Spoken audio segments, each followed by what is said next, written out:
రాష్ట్ర రాజకీయాల్లో 22A అనేటువంటి అంశం ప్రధానంగా చర్చకు వస్తుంది. గత సంవత్సర కాలంగా కరీంనగర్, రేకుర్తి, కొత్తపల్లి పరిసర ప్రాంతాల్లో దాదాపు 10,000 ఫ్లాట్లు, 800 ఎకరాలకు సంబంధించినటువంటి భూ యజమానులు ఇటు మంత్రులు, అధికారుల చుట్టూ తిరుగుతున్నారు. మమ్మల్ని 22A నుంచి తీసేయండి, పిల్లల చదువు కొరకి, పెళ్ళిళ్ళ కొరకి మేము అమ్ముదామంటే అమ్మడానికి వీలైతలేదు, మరి కొనుక్కున్న వాళ్ళకి రిజిస్ట్రేషన్ కావట్లేదు, ఇబ్బందులు ఉన్నాయని చెప్పేసి చూస్తున్నటువంటి నేపథ్యం ఒకవైపు ఉంటే, మరొక వైపు ప్రతిపక్షాలు రాజకీయం చేస్తున్నదని చెప్పేసి సాక్షాత్తు రెవెన్యూ శాఖ మంత్రి పొంగులేటి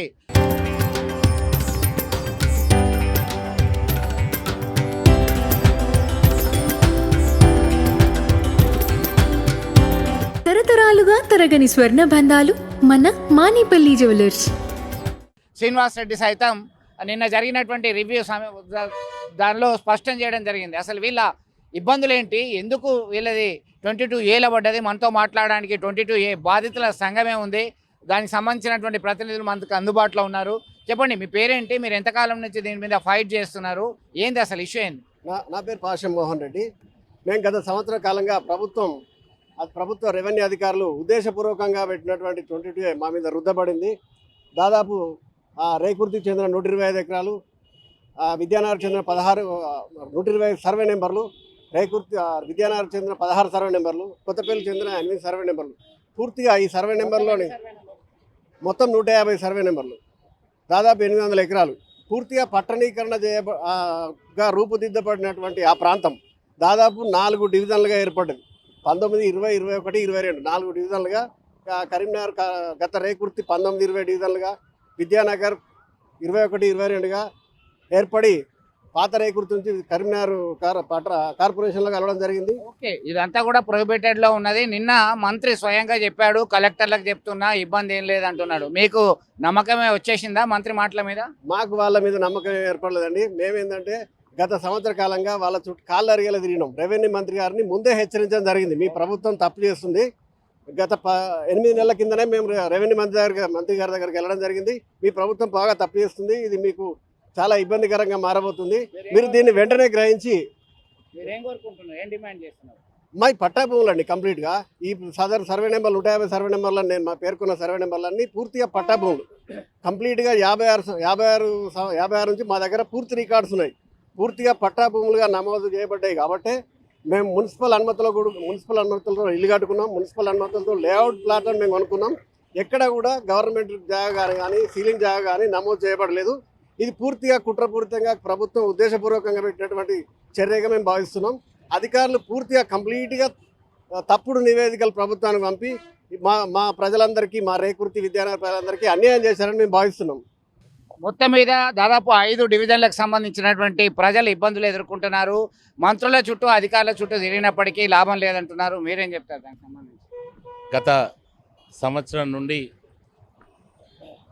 పట్టా భూములన్నీ 22A కింద చేర్పించినటువంటి ఈ ప్రభుత్వం కొంతమంది అధికారులు, ప్రభుత్వ ఉద్యోగులు, ఉన్నతాధికారులను తప్పుదో పట్టించి పట్టా భూములన్నీ ఆ జాబితాలో చేర్పించి ఈరోజు సామాన్య ప్రజల నడ్డి విరగొట్టే ప్రయత్నం చేశారు. కాబట్టి ఇది వెంటనే ఎత్తివేయాలి. చాలామంది కుటుంబాలు, దాదాపు 10,000 ప్లాట్లు, కొన్ని వందలాది కుటుంబాలు రోడ్డున పడి ఆత్మహత్య చేసుకునే పరిస్థితులు ఉన్నారు. ఇది ప్రభుత్వానికి ఎంతో చెడ్డ పేరు వస్తుంది. దయచేసి రాష్ట్ర మంత్రులు కానీ, రెవెన్యూ మంత్రి పొంగులేటి శ్రీనివాసరెడ్డి గారు కానీ, మరియు ఈ విషయము చీఫ్ సెక్రటరీ ద్వారా ముఖ్యమంత్రి కూడా దీనిలో జోక్యం కల్పించుకొని దీన్ని ఎత్తివేయాలి. లేని ఎడల ఎంతోమంది చదువుకున్నటువంటి అమ్మాయిలు, పెళ్లి వయసుకు వచ్చినటువంటి ఎన్నో కుటుంబాలలో ఆడబిడ్డలు వాళ్ళకు పెళ్ళిళ్ళు కాక ఇంటి మీద ఉన్నారు. ఒక తండ్రి ఒక ప్లాట్ కొనుక్కొని వాళ్ళ కూతుర్ల కోసము, కొడుకుల కోసము ఇల్లు కట్టుకోవడానికి, పెళ్ళిళ్ళు చేయడానికి పెట్టినటువంటి సంపద అది. సొంత 1953, 54 ఉన్నటువంటి పట్టా భూములను కూడా ఆ జాబితాలో చేర్పించారు. కాబట్టి అమ్మాయిలు మనకు కళ్యాణాలు కాక ఇంటి మీద ఉన్నారు, చాలా మానసిక ఒత్తిడికి గురవుతున్నారు. కాబట్టి ఈ జాబితా నుంచి అతి తొందరగా ఎత్తివేసి ప్రజలకు మేలు చేసే అవకాశం కాంగ్రెస్ పార్టీకి కల్పించింది. కాబట్టి రాష్ట్ర ప్రజలు వాళ్ళు తొందరగా చర్య తీసుకొని ఆ జాబితా నుంచి తొలగించాలని, రేకుర్తి గ్రామంలో చాలామంది కుటుంబాలు వీధిన పడే పరిస్థితి ఏర్పడ్డది. అందుకోసమే దయచేసి స్థానిక మంత్రి కానివ్వండి, అందరూ అన్ని పార్టీలు ఏకమై ఈ సమస్యకు పరిష్కారం ఎంచుకొని ప్రజలకు ఇబ్బంది కలగకుండా చేయాలని మా కోరిక. సో మొత్తం మీద ప్రజలకి ఇబ్బంది కలగకుండా ఈ సర్కార్ నిర్ణయం తీసుకోవాలి, మా వేదనను అర్థం చేసుకోవాలని కోరుతున్నటువంటి పరిస్థితి. మరికొంతమంది మనతో మాట్లాడడానికి సిద్ధంగా ఉన్నారు. మీరేం చెప్తారు దీనికి సంబంధించి? రాజకీయం చేస్తున్నది ఇతర పార్టీలన్నీ కూడా, దీనిలో ఎలాంటి ఇబ్బంది లేదు అని చెప్పేసి స్వయంగా పొంగులేటి చెప్తున్నటువంటి పరిస్థితి. వాస్తవంగా section 22A of registration act 1908 ఏదైతే ఉందో ఇది ప్రభుత్వ భూములు, అసైన్డ్ భూములు, దేవాదాయ శాఖ భూములు, సీలింగ్ భూములు, వక్ఫ్ బోర్డు భూములను నిషేధిత జాబితాలో చేర్చే అధికారాన్ని రాష్ట్ర ప్రభుత్వానికి ఇస్తుంది. కానీ ఒక సంవత్సర కాలం క్రితం ఈ కాంగ్రెస్ ప్రభుత్వం ఇవాళ ఎవరైతున్నదో వీళ్ళు వాస్తవంగా రాజకీయం చేస్తూ ఈ సెక్షన్ 22Aను తన ఉపాధి హామీ పథకం కింద మార్చుకున్నారు.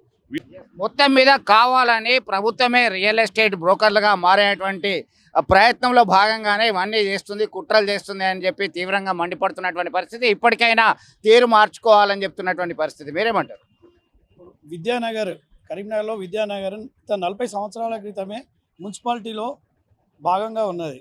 ఇప్పుడు ఈ 22A అనేది విద్యానగర్, కొత్త యాసవాడ, వర్క్షాప్ ఏరియా అని నూతనంగా గత సంవత్సరం క్రితం అధికారుల పూర్తి నిర్లక్ష్యం వలన ఇది 22Aలో పెట్టడం జరిగినది. అసలు 22Aకి కానీ విద్యానగర్కి కానీ అసలు ఎటువంటి సంబంధమే లేదు. సంబంధం లేని భూములను కేవలం వాళ్ళ అధికారులు మరియు కొందరు ల్యాండ్లార్డ్స్కి మధ్యలో ఉన్న అభిప్రాయ భేదాల వల్ల వీళ్ళు వాళ్ళని ఇబ్బంది పెట్టారు, వాళ్ళు వీళ్ళని ఇబ్బంది పెట్టాలన్న దాని మీదనే ఇప్పుడు ఈ కరీంనగర్ ఈ 22A నడుస్తున్నది. రాష్ట్రానికి కరీంనగర్కి పూర్తిగా వ్యతిరేకం. కరీంనగర్లో జరుగుతున్నది, రాష్ట్రంలో జరుగుతున్నది తేడా ఉన్నది. రాష్ట్రంలో 22A భూములన్నీ అవి నిజమే కావచ్చు, అవి మాకు తెలియదు. కానీ కరీంనగర్లో మాత్రము వాంటెడ్లీ టోటల్ ఉన్న భూములన్నింటినీ 22Aలో పెట్టారు. ఇది ఒకటి ఖచ్చితంగా ప్రత్యేకంగా గౌరవ కలెక్టర్ గారు కానీ లేకపోతే మంత్రులు కానీ వీటిని చూసి త్వరగా మాకు సొల్యూషన్ ఇవ్వాలని చెప్పేసి కోరుకుంటున్నాం. ఇప్పటికే అధికారుల చుట్టూ అనేక సందర్భాల్లో తిరిగాము, విన్నవించుకున్నాము. దీనికంతా 22A బాధితులకు సంబంధించినటువంటి సంఘం కూడా ఏర్పాటు చేసుకొని పోరాటం చేస్తున్నటువంటి ప్రయత్నంలో భాగంగా అనేక సందర్భాల్లో మేము ఉన్నాము. ఇప్పటికైనా స్పందించాలని కోరుతున్నటువంటి పరిస్థితి గమనించవచ్చు. మనతో మరొక నేత ఉన్నారు. ఏంటి అసలు పరిస్థితి? అక్కడంతా కూడా రియల్టర్లే ఇదంతా ముందడబడుతున్నారని చెప్పేసి ఆరోపణలు వస్తున్నాయి. ఏంది మీ పరిస్థితి? అది చాలా తప్పు. ఈ తెలంగాణ రాష్ట్రంలో స్టేట్స్ 22A తీసుకున్న స్కీమ్లో భాగంగా మా ఊరు కూరే పెట్టింది. వాళ్ళ నిబంధనల ప్రకారము 3, 4, 5 సర్వే నెంబర్లు ఉంటాయి ఒక ఊర్లో. ఊరు ఉంటుందా? ఈ ఊరు ఉండదని మేము గత సంవత్సరం నుంచి వెళ్ళి ఒక గతంలో ఉన్న రెవెన్యూ అధికారులు పై అధికారులను తప్పుదోవ పట్టించి మా ఊరే పెట్టడం జరిగింది. దాన్ని అందరి ప్రజాప్రతినిధుల దృష్టికి తీసుకుపోయి సంవత్సరం కాలం నుంచి మేము చెప్పుకుంటూ వస్తున్నాం.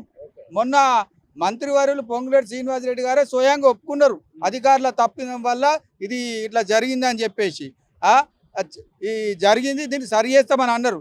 కానీ ప్రజలు సంవత్సరం నుంచి వెళ్ళి పెళ్ళిళ్ళు పెట్టుకున్న వాళ్ళు పెళ్ళి ఆగిపోయే పరిస్థితికి వచ్చింది. ఇప్పుడు ఏమైనా వ్యాపారం చేసుకుంటూ కూడా అది అమ్ముకుంటూనే వ్యాపారం చేసుకునే పరిస్థితి ఉన్నది. కానీ ఇంకా ఎన్ని రోజులు కాలయాపన చేసి ఇంకా కాలయాపన చేస్తే ఆత్మహత్యలే శరణ్యమని తెలియజేసుకుంటున్నాం.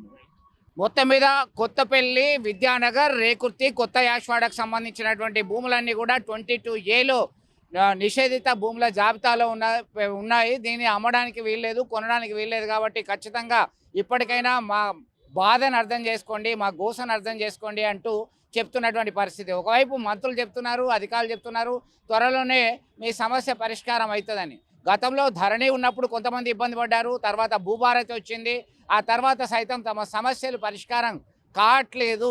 ఇప్పటికైనా మా గోడు వినండి, పట్టించుకోండి, మంత్రులు మీరు మాటలు చెప్పడం కాదు చేతల్లో చూంచండి అంటూ నినదిస్తున్నటువంటి పరిస్థితి మనం గమనించవచ్చు. వీడియో జర్నలిస్ట్ సుమంత్తో కలిసి చంద్రశేఖర్, RTV, కరీంనగర్ నుండి.